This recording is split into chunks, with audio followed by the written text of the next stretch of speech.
भी नहीं कहते, घर बैठे हुए हैं अपनी। हम तो देखें, मैं एक बात बताएं, हम तो ऑलरेडी हालत जंग के अंदर हैं, आपको पता है इस चीज? मतलब क्या होती है हालत जंग होना? मतलब आप बांग्लादेश, बलूचिस्तान, केपी, इकोनॉमी, आपको पता है टारगेट किलिंग पाकिस्तान में होती है। कौन करवाता है वो टारगेट किलिंग? और वो सारे के सारे वही लोग होते हैं जिनका माजी में जो कश्मीर में इन्वॉल्व रहे हैं, उनको पकड़ पकड़ के वो मार रहे हैं, धड़ाधड़ खरीद रहे हैं। और वो कह रहे हैं 2 फ्रंट वॉर के लिए भी हम तैयार हैं। रोज कहते हैं सर क्रीक से कराची पहुंचेंगे, आज़ाद कश्मीर ले लेंगे। इन चीज़ों का इससे ताल्लुक नहीं होता कि आपकी इंटरनल कंडीशन क्या है। समटाइम आपके ऊपर सिचुएशंस इंपोज कर दी जाती हैं। कितना को गुर्बत के खिलाफ लड़ रहे हैं। बांग्लादेश ने क्या कसूर किया है इंडिया का कि आज बांग्लादेश के साथ क्या कर रहे हैं? वो उनकी पूरी की पूरी गवर्नमेंट को वो मानते ही नहीं है, टफ टाइम देते हैं, वहां पे प्रोपेगेंडा उनके खिलाफ शुरू हो गया।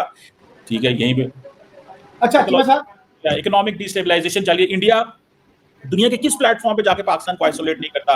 एफएटीएफ में कहता है इनको क्यों डाल के रखो, आईएमएफ कहता है कि इनको खबरदार तुमने कर्जा दिया। पाकिस्तान की मतलब हर जगह पे हमें टाइट किया जा रहा है। हमारे पास हमने सर्वाइव करना है और सर्वाइव करके जारी बात है जो भी है। हेलो साथियों, वेलकम टू बुलेट। आप सभी को टीम विक्रम का नमस्कार। अभी आपने जो पाकिस्तानी विश्लेषकों का वीडियो देखा, वे खुद ही पाकिस्तान की हालत की कहानी बयां कर रहे हैं। और अब तो भारत के राष्ट्रीय सुरक्षा सलाहकार अजीत डोभाल जी ने साफ कर दिया है कि भारत ने आतंकवाद पर पूरी तरह से विजय प्राप्त कर ली है। उन्होंने साफ साफ कहा कि 2013 के बाद भारत के किसी भी बड़े हिस्से में कोई बड़ा हमला नहीं हुआ, सिर्फ जम्मू कश्मीर एक अपवाद बनकर रह गया है और उसे भी पूरी तरह से सुरक्षित किया जा रहा है। डोभाल साहब ने आतंकवाद, नक्सलवाद और महिला सुरक्षा को लेकर कई बड़े बयान दिए हैं, जिन पर हम आगे चर्चा करेंगे। एक तरह से उन्होंने अपने सपने को पूरे होते हुए देखा और कहा कि अब भारत को वो पूरी तरह सुरक्षित मानते हैं। उन्होंने इस पर कई नई जानकारियां भी सामने रखी हैं। और फिर आगे बढ़ते हुए हम जानेंगे कि पाकिस्तान के जो कद्दावर नेता है मौलाना डीजल ने पाकिस्तान की सेना की पोल खोलकर रख दी है। वे तालिबान समर्थित पाक नेता माने जाते हैं और उन्होंने साफ कहा है कि इस वक्त पाकिस्तान किसी भी कीमत पर एक और युद्ध झेलने की हालत में नहीं है। उन्होंने पाक सेना प्रमुख को चेतावनी देते हुए कहा कि पहले अर्थव्यवस्था और महंगाई जैसी चुनौतियों से निपट लो, उसके बाद किसी को धमकी देना। उनके बयानों से पाकिस्तान में डर और राजनीतिक दबाव का माहौल साफ नजर आ रहा है और हम इस पर आगे गहराई से बात करेंगे। और देखिए, जैसा कि आपने शुरुआत में वीडियो में सुना कि अजीत जी ने कहा कि भारत आतंकवादी से लड़ाई जीत चुका है, तो इसका सबसे बड़ा क्रेडिट कहीं ना कहीं अनजान गंगमैन को देना चाहिए, जो पाकिस्तान में घुसकर भारत के दुश्मनों को चुन चुन कर मार रहे हैं। और इसी को लेकर एक नई अपडेट भी सामने आई है, जहां हाफिज सईद का दाहिना हाथ बुरी तरह से खुलेआम गोलियों से छलनी कर दिया गया है। बताया जा रहा है कि इस हत्या ने हाफिज सईद के पूरे आतंकवादी जाल को तबाह कर दिया है और आने वाले समय में हाफिज सईद अज्ञात बंदूकों का निशाना बनने वाला है। इस पर क्या क्या हुआ है, ये सारे डेवलपमेंट समझानेंगे। और देखिए, जब पाकिस्तान कश्मीर में जीत नहीं सका और एलओसी पर बुरी तरह हार चुका है, तो अब उसकी नजर बांग्लादेश के जरिए भारत के नॉर्थ ईस्ट को परेशान करने पर टिक गई है। अगर देखा जाए तो पाकिस्तान के कई बड़े नेता, सैन्य जनरल और बहुत बड़े लोग बांग्लादेश पहुंच रहे हैं और वे लोग भारत के चिकन नेक के आसपास डेरा डाल रहे हैं।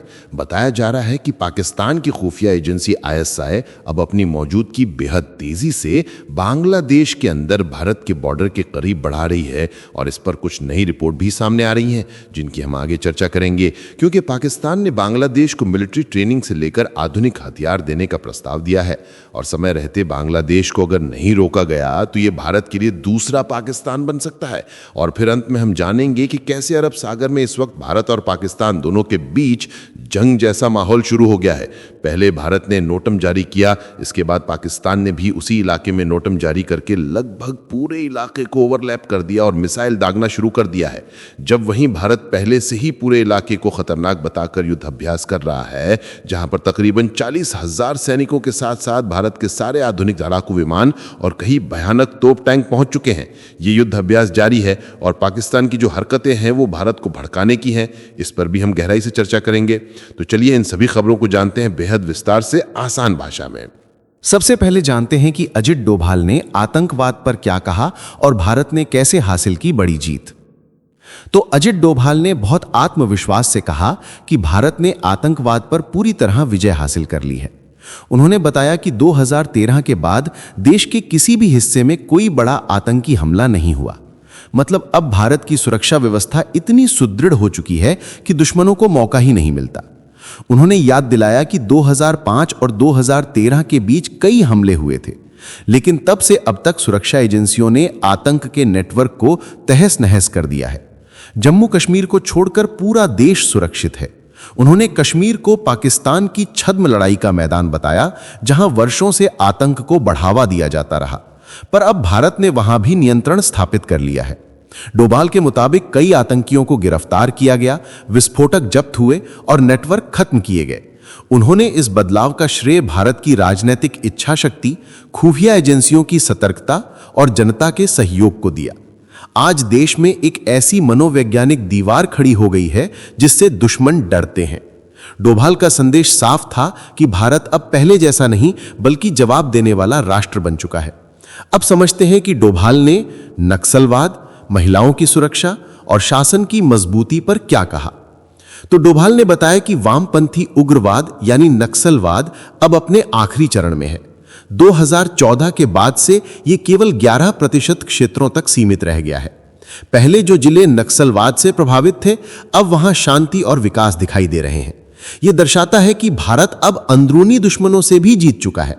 उन्होंने कहा कि असली सुरक्षा तब होती है जब हर नागरिक खुद को सुरक्षित महसूस करे, जब कोई भय ना हो और शासन लोगों को समान अधिकार दे। उन्होंने इस संदर्भ में महिलाओं की सुरक्षा को सबसे महत्वपूर्ण बताया। कहा कि जब महिला सुरक्षित और सम्मानित होगी तभी समाज मजबूत होगा। उन्होंने ये भी कहा कि शासन का असली चेहरा तब निखरता है जब कमजोर और वंचित वर्ग को भी सशक्त किया जाए। डोभाल के इन शब्दों में आधुनिक भारत का विजन झलकता है, एक ऐसा भारत जो न केवल सीमाओं की रक्षा करता है बल्कि हर नागरिक के मन में आत्मविश्वास और गर्व भी भरता है। चलिए अब जानते हैं कि मौलाना डीजल ने पाकिस्तानी सेना पर इतना बड़ा हमला क्यों बोला। तो पाकिस्तान की सियासत में हलचल तब मच गई जब मौलाना फजलुर रहमान, जिन्हें लोग मौलाना डीजल के नाम से जानते हैं, ने सेना प्रमुख असीम मुनीर को खुली चेतावनी दे दी। उन्होंने कहा कि पाकिस्तान अब एक और युद्ध झेलने की हालत में नहीं है, क्योंकि मुल्क की अर्थव्यवस्था पहले से ही टूट चुकी है और जनता महंगाई से करा रही है। मौलाना ने सेना को लापरवाह और अंधा करार दिया, जिसने बार बार देश को तबाह करने वाले फैसले लिए। उन्होंने 1971 के बांग्लादेश युद्ध और 1999 के कारगिल युद्ध की मिसाल देते हुए कहा कि उन गलतियों ने पाकिस्तान की अंतर्राष्ट्रीय साख को मिट्टी में मिला दिया। अब अफगानिस्तान के खिलाफ सैन्य अभियान का ख्याल रखना भी आत्मघाती कदम होगा, क्योंकि इस बार हालात पहले से ज्यादा खराब है। मौलाना का कहना था कि सेना को अपने देश के भीतर बढ़ते आतंकवाद, आर्थिक गिरावट और प्रशासनिक जड़ता से निपटना चाहिए, न कि सीमाओं पर बंदूकें चलानी चाहिए। उन्होंने कहा कि इस्लाम अपने ही मुस्लिम पड़ोसी पर अन्यायपूर्ण हमला करने की इजाजत नहीं देता, और जो ऐसा करता है वो खुद अपने विनाश की नींव रखता है। अब समझते हैं कि मौलाना के बयानों से पाकिस्तान में इतना डर और राजनीतिक दबाव क्यों बढ़ा। तो मौलाना डीजल के इस बयान ने पाकिस्तान की सेना और हुकूमत दोनों को झटका दिया है, क्योंकि वे ऐसे वक्त में बोले हैं जब देश तालिबान और आतंकियों के हमलों से हिल चुका है। भारत की खुफिया एजेंसियों के मुताबिक मौलाना के बयान अफगान तालिबान की मनोवैज्ञानिक रणनीति का हिस्सा लगते हैं, ताकि पाकिस्तान के अंदर सेना के खिलाफ माहौल बनाया जा सके। मौलाना जैसे धर्म गुरुओं की पाकिस्तान में गहरी जड़ें हैं, और जब वे सेना को गलत ठहराते हैं तो लाखों लोग उनकी बातों से सहमत हो जाते हैं। इस वजह से सेना पर राजनीतिक और धार्मिक दोनों मोर्चों से दबाव बढ़ता है। फजलुर रहमान जैसे प्रभावशाली लोग तालिबान के पुराने समर्थक रहे हैं, इसलिए उनके हर बयान को वहां की जनता गंभीरता से लेती है। अब यह स्थिति पाकिस्तानी फौज के लिए दोहरी मुसीबत बन चुकी है, क्योंकि एक और अफगान सीमा पर तनाव बढ़ रहा है और दूसरी ओर अपने ही मुल्क में मौलवी उनकी नीतियों को चुनौती दे रहे हैं। इस वजह से पाकिस्तान एक ऐसे दौर में प्रवेश कर चुका है जहां उसका अंदरूनी संकट बाहरी खतरे से कहीं ज्यादा बड़ा हो गया है। आइए अब जानते हैं कि कसूर में हुआ हमला पाकिस्तान के आतंक तंत्र को कैसे हिला गया। तो पाकिस्तान के कसूर शहर में हुआ यह हमला सिर्फ एक व्यक्ति की हत्या नहीं, बल्कि एक पूरे आतंक नेटवर्क के भीतर फैले डर का प्रतीक बन गया है। शेख मोइज मुजाहिद, जो लश्कर तैयबा का बड़ा चेहरा और हाफिज सईद का दाहिना हाथ माना जाता था, उसे दिन दहाड़े गोलियों से छलनी कर दिया गया। यह घटना पाकिस्तान की तथाकथित सुरक्षा व्यवस्था पर एक बड़ा तमाचा है, क्योंकि हमला उसके घर के सामने हुआ और हमलावर बिना किसी रोक टोक के फरार हो गए। मोइज मुजाहिद का मारा जाना यह दर्शाता है कि अब पाकिस्तान में आतंकी भी सुरक्षित नहीं रहे। जो कभी दूसरों में डर फैलाते थे, आज खुद भय के साए में जी रहे हैं। इस घटना के बाद लश्कर के कई कमांडरों ने अपने ठिकाने बदल लिए हैं और खुफिया एजेंसियां भी मौन हैं। पाकिस्तान की कमजोर शासन व्यवस्था और बढ़ते राजनीतिक संकट ने इस डर को और गहरा कर दिया है। अब समझते हैं कि इस हत्या से पाकिस्तान के आतंक नेटवर्क में कैसी भगदड़ मच गई। तो जब से शेख मोइज मुजाहिद की हत्या हुई है, तब से पाकिस्तान में आतंकियों की दुनिया में हड़कंप मचा हुआ है। बीते कुछ वर्षों में इसी तरह आधा दर्जन से ज्यादा टॉप आतंकियों की हत्या हो चुकी है और हर बार अज्ञात हमलावर बिना किसी सुराग के गायब हो जाते हैं। पाकिस्तान की पुलिस और खुफिया एजेंसियां आज तक किसी भी केस को सुलझा नहीं पाई। यह सिलसिला यह साबित करता है कि या तो किसी गुप्त एजेंसी द्वारा आतंकी नेटवर्क का सफाया किया जा रहा है या फिर अंदरूनी गद्दारी की आग फैल चुकी है। हर आतंकी अब खुद की सुरक्षा के लिए सरकार से गुहार लगा रहा है, पर कोई भरोसा नहीं कर पा रहा। हाफिज सईद की ताकत कम होती जा रही है और लश्कर तैयबा का साम्राज्य अब ढहने के कगार पर है। आतंक के ठिकानों पर सन्नाटा पसरा है और हर गली में बस एक डर गूंज रहा है कि अब अगला नंबर किसका होगा। अब समझते हैं कि पाकिस्तान ने बांग्लादेश को अपने खुफिया जाल में कैसे फंसा लिया है। तो बांग्लादेश आज पाकिस्तान के लिए एक नए मोर्चे के रूप में उभर रहा है, जहां ISI यानी इंटर सर्विसेज इंटेलिजेंस ने अपनी जड़ें जमानी शुरू कर दी हैं।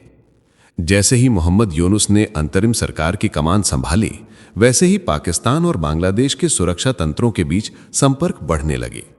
पाकिस्तान के joint chiefs of staff committee के अध्यक्ष जनरल साहिर शमशाद मिर्जा ने हाल ही में 4 दिन का दौरा ढाका का किया, जहां उन्होंने न सिर्फ यूनुस से मुलाकात की, बल्कि देश के शीर्ष सैन्य अधिकारियों से भी गुप्त चर्चा की। इस दौरे में ISI के एक अधिकारी की मौजूदगी ने भारत के लिए खतरे की घंटी बजा दी है। अब दोनों देशों की एजेंसियां बी ऑफ बांग्ला और भारत की पूर्वी सीमा की हवाई निगरानी के लिए मिलकर एक जॉइंट इंटेलिजेंस मैकेनिज्म बना रही हैं। यानी भारत के उत्तर पूर्वी इलाकों और बंगाल के आसमान पर अब 2 दुश्मन देशों की खुफिया निगाहें टिक गई हैं। पाकिस्तान ने ढाका में अपने दूतावास के अंदर एक नया ISI सेल भी तैयार किया है, ताकि बांग्लादेश की DGFI और NSI के साथ तालमेल बना रहे और खुफिया सूचनाएं लगातार साझा होती रहें। अब जानते हैं कि इस नए गठजोड़ से भारत के लिए कितना बड़ा सुरक्षा संकट पैदा हुआ है। तो ये गठजोड़ सिर्फ सूचनाओं तक सीमित नहीं है, बल्कि अब ये सैन्य सौदेबाजी में बदल चुका है। पाकिस्तान ने बांग्लादेश को मिलिट्री ट्रेनिंग से लेकर आधुनिक हथियार देने का प्रस्ताव दे दिया है। इसमें इन्फेंट्री और आर्टिलरी सिस्टम्स की सप्लाई, नौसेना और वायुसेना की संयुक्त कवायदे और JF-17 थंडर फाइटर जेट जैसे आधुनिक हथियार शामिल हैं। बांग्लादेश की नई सरकार पाकिस्तान के प्रस्तावों को स्वीकार कर चुकी है और अगले महीने एक उच्च स्तरीय पाकिस्तानी प्रतिनिधि मंडल इन समझौतों को अंतिम रूप देने के लिए ढाका पहुंचने वाला है। भारत की खुफिया एजेंसियां इसे 100 गुना बढ़े हुए सहयोग के रूप में देख रही हैं। शेख हसीना के कार्यकाल में पाकिस्तान की ISI का असर लगभग नगण्य था, लेकिन अब यूनुस सरकार के आने के बाद इसे आधिकारिक रूप मिल गया है। यह स्थिति भारत के लिए इसलिए और चिंताजनक है क्योंकि पाकिस्तान की रणनीति साफ है। भारत की सीमाओं को पूर्वी दिशा से घेरना, अस्थिरता फैलाना और पूर्वोत्तर राज्यों में अंदरूनी हलचल पैदा करना। यही कारण है कि नई दिल्ली की सुरक्षा एजेंसियां अब पूरी तरह हाई अलर्ट पर हैं। अब सुनिए कि अरब सागर में भारत और पाकिस्तान के बीच कैसे बढ़ी हलचल।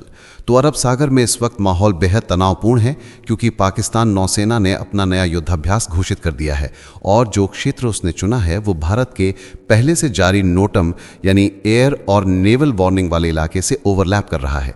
इसका मतलब यह है कि दोनों देशों के अभ्यास क्षेत्र आपस में टकरा रहे हैं। ये घटना तब और गंभीर हो जाती है जब ध्यान दिया जाए कि सर क्रीक का इलाका पहले से ही विवादित है। दशकों से भारत और पाकिस्तान इस सीमा को लेकर भिड़ते रहे हैं।